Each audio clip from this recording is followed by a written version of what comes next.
After setting up split compot, we're going to try to install and uninstall our dynamic module from the main activity.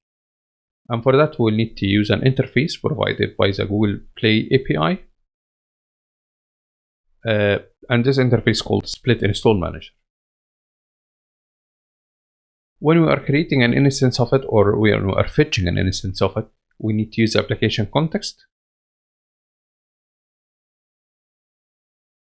For this, our request to install and uninstall to live as long as the application is on by the user. We'll go ahead and keep those commented out. We will remove the word import. And let's say, if we uncomment the intent right now, you will notice that the second activity, you can't import it and you can't use it. And that's because our base module is not aware of the second activity anymore, since we removed this dependency. So let's go ahead and comment it out again.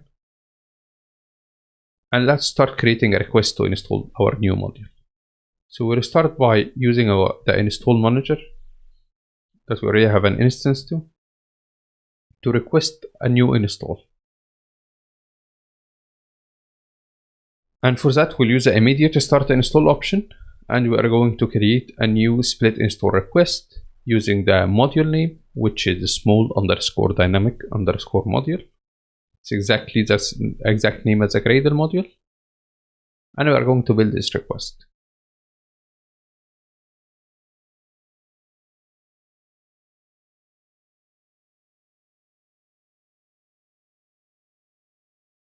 The start install is a task. That means you get listeners on its state, such as add-on complete listener, add-on failure listener, and add-on success listener.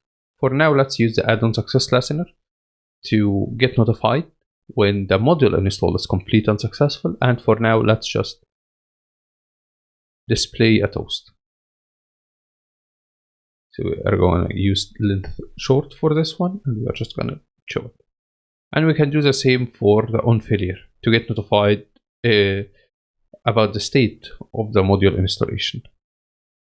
And let's go ahead and move this piece of code in the add-on success listener, because we will use it later in here to launch the activity after the module have been installed.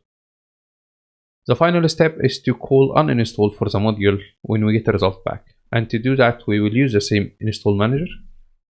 And this time, we are going to request a deferred uninstall. That means PlayCore library, or the PlayCore ATK, is responsible for starting this uninstall at a suitable time. It's not an immediate start, like we did in start install in onCreate.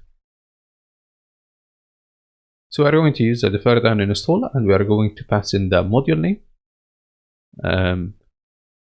Just a reminder that this function actually takes a list of names, so we are going to wrap this string around the list of call to create a list.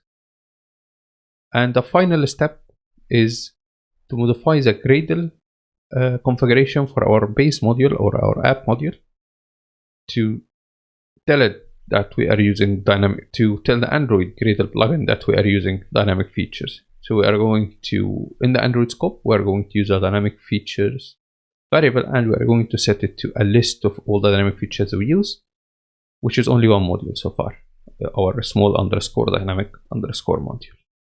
And that's all you need to install and uninstall modules from your activity.